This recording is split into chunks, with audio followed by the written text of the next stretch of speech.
Bonjour à tous et bienvenue sur ces interviews de nos professionnels MatribuRelax. Aujourd'hui, j'ai le plaisir de recevoir Isabelle et Pablo. Bonjour vous deux. Bonjour. Alors Isabelle et Pablo font partie justement de nos professionnels qui sont référencés chez MatribuRelax et aujourd'hui, ils vont nous parler justement, ils vont se présenter et nous parler un peu de leur activité. Est-ce que vous pouvez vous présenter ? Oui, heureusement. Alors, donc, nous sommes Isabelle et Pablo Jean-Père. Alors, un duo mère-fils. Oui. Et alors, ensemble. voilà. Oui. Vas-y, continue. Oui. Si tu veux, okay. oui. Alors, ensemble, nous accompagnons les ados au potentiel à réussir leur scolarité et leurs parents à retrouver l'harmonie familiale. Et aussi, on aide en orientation, en bien-être, en plus. Voilà. Exactement. Nous travaillons ensemble. Pourquoi parce que déjà, nous sommes tous les deux au potentiel. Pablo, lui, il a eu beaucoup de difficultés pendant sa scolarité.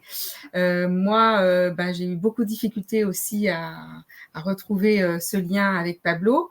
Et on a dû donc travailler énormément sur des solutions à trouver, parce qu'on n'en trouvait pas. En fait, ce qu'on nous proposait, ça ne nous convenait pas. Tout ce qui était, on va dire, les choses classiques, psychologue, pédopsychiatre, tout ça. Les plans d'accompagnement, tout ça, là, les solutions un peu... qui sont apportées par défaut, mais qui, au final, n'ont pas vraiment de résultat, quoi. Voilà. Donc, du coup, on a dû développer nous-mêmes des compétences, trouver des solutions. Et voilà, donc c'est pour ça qu'aujourd'hui, on s'est mis au service tous les deux. Ça a été comme une évidence de travailler ensemble. Alors juste, je rajoute pour préciser ce que c'est un haut potentiel, sachant que nous, on est sur les adolescents, parce qu'il n'y a pas beaucoup sur les adolescents, il n'y a pratiquement rien au niveau du haut potentiel. C'est pratiquement tout le temps soit les enfants en bas âge, ou les enfants ou à l'école primaire, ou soit les adultes. Mais au milieu, les adolescents, on en parle très peu. Enfin, voilà, c'est pour ça qu'on est là-dessus. Et donc, le haut potentiel, c'est donc, on va dire, la définition académique, c'est plus de 130 de quotient intellectuel, donc ça fait des capacités intellectuelles vraiment hors normes. Après, il y a des profils très variés de haut potentiel. Faut pas croire qu'il y a forcément des personnalités types, voilà. Il y en a qui sont très dans l'intellect, d'autres qui sont au contraire dans l'émotionnel, dans le créatif, l'artistique, ou les deux. Ça peut être les deux aussi. Pour avoir des caractéristiques fréquentes, ce que vous pouvez faire, c'est vous baser sur pour identifier un potentiel au potentiel, c'est de penser un peu aux caractéristiques qu'il y a dans le test de QI. Donc, il y a le langage. Donc, est-ce que l'ado, il a un langage plus développé que la moyenne? Est-ce qu'il s'exprime mieux, on va dire? Est-ce qu'il a tendance à beaucoup développer sa pensée de façon verbale et les autres le suivent plus? Ça nous arrive, on ça part dans tous les sens, voilà. En arborescence, comme on dit, ça parle beaucoup en général aux personnes. Quand on dit est-ce que tu as une pensée en arborescence, souvent les personnes en général, ils reconnaissent bien que c'est leur pensée qui fait ça, en fait. Ça leur parle beaucoup. C'est ça. Après, il y a aussi le raisonnement perceptif, comme on dit dans le test. C'est donc, ça peut être par exemple, ça peut être le psychotechnique, donc ça peut être lié par exemple aux maths, s'il est bon en maths. Bon, c'est qu'un exemple, ça peut être par exemple, il aime, il est très fort aux échecs, ou voilà, tout ce qui est un peu, entre guillemets, logique, mathématique. Voilà, c'est vraiment ce côté-là. Après, il y a la mémoire aussi, une mémoire meilleure que la moyenne, on va dire, au niveau de la mémoire de travail, pour être précis. Et après, au niveau de la mémoire, en général aussi, elle a tendance à être plus riche que les autres parce qu'elle est très arborescente, elle est très... il y a beaucoup de détails qui sont retenus, des détails très précis, du style des souvenirs qui sont associés à des odeurs, à une musique précise, ou même à un moment d'une musique précise. Voilà. Il y a aussi, moi je trouve que, je me rappelle plus le terme, il y a un terme exact, mais je me rappelle jamais, c'est penser sur ses propres pensées. Ouais, cognition. Aussi, voilà, c'est ça, quelque chose qui revient vraiment beaucoup. Ça, c'est pareil. C'est un signe assez distinctif, en fait. En général, on pense sur quelque chose, mais on ne pense pas sur ses propres pensées. Enfin, nous, ça nous paraît logique, mais bon, voilà. Je sais que ça te parle aussi, Élodie. Mais... Oui, tout à fait. Donc, voilà. Et puis, il y a aussi vitesse de traitement. Ça, c'est souvent, c'est aussi ça entraîne beaucoup de difficultés. C'est cette vitesse de traitement, c'est-à-dire la faculté à raisonner très rapidement, à trouver vite la solution à un problème. À savoir ce que les gens vont dire. Ouais, voilà, aussi. Et avoir du mal quand quelqu'un met du temps à dire un truc alors qu'on sait ce qu'il va dire, ça nous énerve. Parfois, on a aussi une solution qui arrive vite. Quand il y a un problème, on nous présente une solution, et puis on nous présente un problème, on trouve vite la solution, et les autres soit nous suivent pas, soit on met plus de temps à trouver. Alors on trouve que soit on délire, soit on énerve parce qu'on trouve vite les solutions. Donc voilà, mais c'est un signe aussi, la vitesse de traitement d'information. Il y a aussi une hypersensibilité aussi, hein, souvent associée. Ça, c'est aussi un signe de haut potentiel. Et du coup, pour les ados haut potentiel, ça, c'est un peu les signes pour tous les hauts potentiels à tout âge. Et il y a aussi des signes un petit peu plus distinctifs de la période de l'adolescence qui sont souvent des grandes difficultés au niveau de l'orientation, notamment, parce qu'ils ne veulent pas faire de choix. Et d'ailleurs, ça, on le voit déjà assez tôt à l'école. Ils sont capables d'aller jusqu'à s'auto-saboter pour, par exemple, redoubler une classe plutôt que d'avoir à choisir une orientation. Ça, on le voit assez souvent. Une intolérance à se mettre au travail quand il est nécessaire, puisqu'en fait, pour eux, ça n'a pas de sens. Hein. Pour un haut potentiel, le sens, c'est très important, comme la justice aussi. Et ça, donc, c'est deux choses à l'école classique qui sont pas toujours là, pas toujours au rendez-vous. Donc, du coup, ils se mettent à ne plus travailler, carrément. En fait, ils refusent tout le travail, finalement. Ils préfèrent redoubler limite ad vitam aeternam plutôt que d'avoir à choisir telle voie ou telle voie qui ne les inspire pas. Ouais, surtout on leur demande de faire une seule chose. On dit, tiens, tu vas faire médecin, tu vas faire architecte, tu vas faire coiffeur, tu vas faire blablabla, enfin n'importe quoi. Et du coup, ça les angoisse, quoi. Ils ont tellement de talent. Et puis le monde ne peut ne pas les attirer, quoi. Et comme ils sont en quête de sens à l'adolescence, on cherche plutôt qui on est. Et là, on leur demande qu'est-ce que tu veux faire, qu'est-ce que tu vas faire, qu'est-ce que tu fasses. Toujours, on est dans le faire. Et ça, pour eux, c'est vraiment, surtout qu'en plus, les modèles qu'on leur propose, souvent, c'est voilà, ils n'ont pas envie, quoi. C'est pas ce qui les fait kiffer. Donc, du coup, il y a souvent des résultats en baisse, fatalement, puisqu'on ne travaille pas, on a des résultats en baisse. Et deux autres points aussi, enfin un point, moi je trouve vraiment très important, c'est au niveau des tendances addictives qui peuvent vraiment devenir dangereuses, car comme ils sont habitués souvent pour pouvoir adhérer à un groupe, faire partie d'un groupe, ils se suradaptent et en fait, ils n'ont plus de limites. Ils n'ont plus le petit curseur là qui va dire stop, tu vas trop loin. Comme de toute façon, pour eux, ça n'a pas de sens ce qu'ils font. Du coup, ils vont à fond dans le truc, quoi. Donc ça, c'est hyper important pour les ados au potentiel. Voilà. Ce qu'on pouvait dire sur les ados au potentiel. Les signes généraux. Et voilà. Et donc, nous, on les accompagne dans cette période parce que, comme l'a dit Pablo, c'est vrai qu'on a remarqué il n'y en avait pas beaucoup qui s'en occupaient. Et pour nous, que ce soit pour moi ou pour Pablo, ça a été vraiment une période difficile pour des raisons totalement différentes. Mais ça a vraiment été très difficile. Pour moi, ça a été très difficile. Je ne savais pas que j'étais au potentiel. Pablo savait qu'il était au potentiel, mais ça n'a pas pour autant été plus facile. Moi, j'avais des parents qui ne croyaient pas en moi. Ça n'a pas été facile. Pablo avait des parents qui croyaient en lui. Ça n'a pas été facile non plus. Donc voilà. C'est pour ça qu'on prend de façon globale parce que on sait qu'on ne peut pas travailler que sur la scolarité. De toute façon, même si c'est un très bon élève, parce qu'il y a des très bons élèves au potentiel, la plupart d'ailleurs, s'ils n'ont pas de troubles 10 ou de TDA, ils passent des fois comme ça.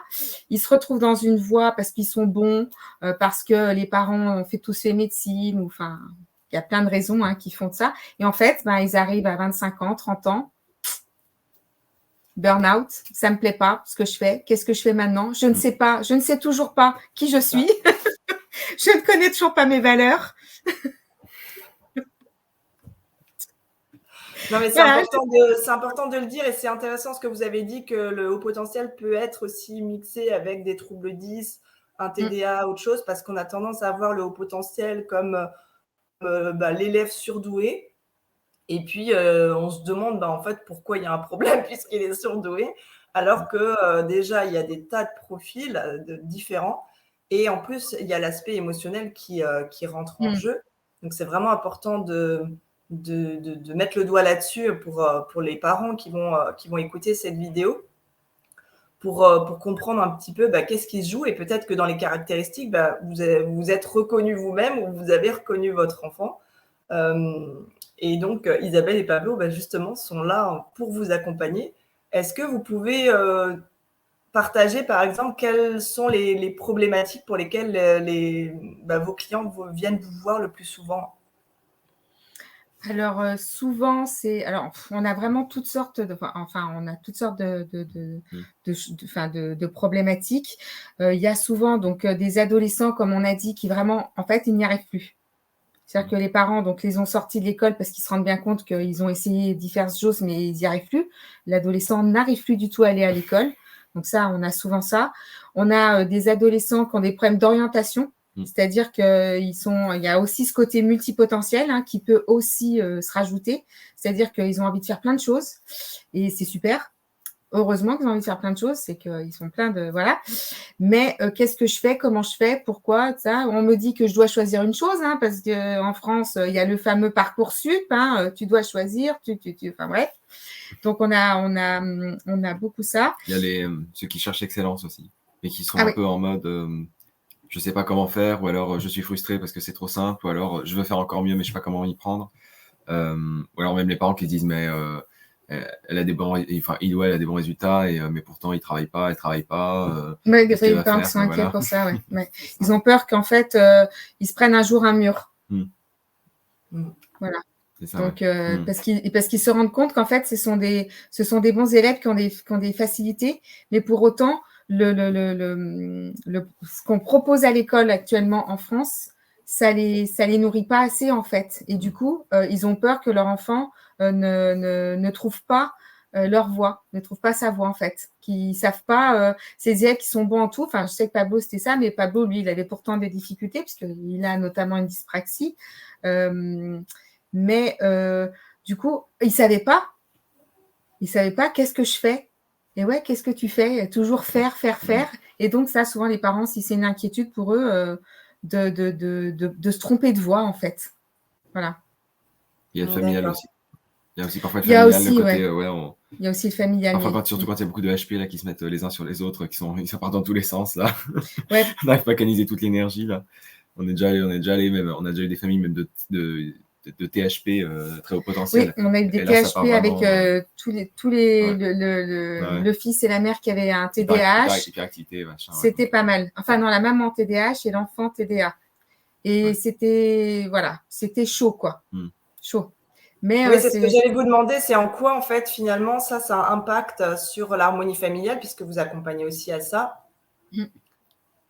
Alors, en fait, par exemple, pour prendre ce cas-là, parce que c'est le cas un petit peu le plus compliqué dans cette situation qu'on a eue jusqu'à maintenant, c'est une maman qui était très angoissée, en fait, parce qu'elle avait une idée par rapport au schéma familial, et notamment au papa de cet enfant, et elle avait peur qu'il devienne comme ça. L'enfant devait certainement le ressentir, voilà. Bon, on va pas donner tous les détails, mais voilà. Donc, lui, il était en total rejet de ça. Et comme elle était trouble d'attention et hyperactivité, elle en venait presque à avoir des comportements assez, craignos, on va dire. Et l'enfant, lui, forcément, il tendait à rejoindre ce schéma-là, quoi, en fait. Donc lui, ça allait parce qu'il n'avait pas l'hyperactivité. Mais il avait plutôt le côté un peu je me lève pas et je fais rien, quoi. C'était plutôt ça. Mais du coup, voilà, on a dû passer par d'abord la maman pour, tranquille, lui expliquer, parce qu'on a fait, en fait, on a plusieurs outils pour déterminer le profil d'apprentissage, les forces, les valeurs des adolescents, parce que ça, c'est vraiment, pour nous, c'est vraiment ce qu'il y a de plus important pour, en tout cas, à cet âge-là, réussir à avancer. Parce que forcément, le but, c'est quand même d'avancer, même si on n'a pas toutes les clés, c'est normal. C'est toute la vie que ça continue. Mais plus tôt on s'y prend, mieux c'est, forcément. Et donc, je ne sais plus où j'en étais, mais ça va me revenir. Oui, je ne sais plus non plus. Voilà, c'est ça aussi le haut potentiel. L'harmonie familiale. Vous l'avez en direct, c'est du direct. Pourquoi l'harmonie familiale, c'est différent pour des HP? Oui, non, mais il y avait une raison pour laquelle je dis… Enfin, bref. Et du coup, on a d'abord travaillé sur la maman. Une fois qu'elle a compris qu'en fait, son ado, OK, là, il était… c'est bon, il fallait le laisser un peu tranquille, lui donner un peu confiance surtout, parce que ça, souvent les parents, du coup, ont tellement peur qu'ils finissent par plus avoir confiance en leur ado, et ça favorise pas non plus le lien et la confiance pour avancer dans les études et l'orientation, quoi. Voilà. Et encore moins dans l'harmonie familiale, bien sûr. Là, c'était pas très harmonieux. Mais c'était drôle parce qu'à la fin, donc au début, nous, on l'avait même pas vu en fait. on l'entendait, il était avachi sur son lit. Sa mère, ne sachant pas comment faire pour ce premier contact, était venue dans sa chambre. Donc, on l'a à peine vu, on l'a un peu vu, mais bon, voilà. Et à la fin, alors qu'on a beaucoup plus travaillé avec la maman qu'avec lui, il était assis, il était souriant. Enfin, vraiment, c'était impressionnant, quoi. Ouais. Énorme changement, ouais. Énorme changement, ouais. Alors qu'avant, genre, il fallait lui mettre un réveil à 2h de l'après-midi, sinon il n'était toujours pas réveillé. Enfin, voilà, truc un peu compliqué. Ouais, c'est chouette, une belle transformation. Mais en tout cas, on retrouve vos prestations justement sur le site matriburelax.com. Et je vous remercie d'avoir participé à cette interview et puis faire partie de notre belle aventure qui effectivement regroupe une multitude de professionnels et de prestations diversifiées pour les parents justement en quête de bien-être et d'harmonie familiale. Et puis on se retrouve très vite. Merci. Au revoir.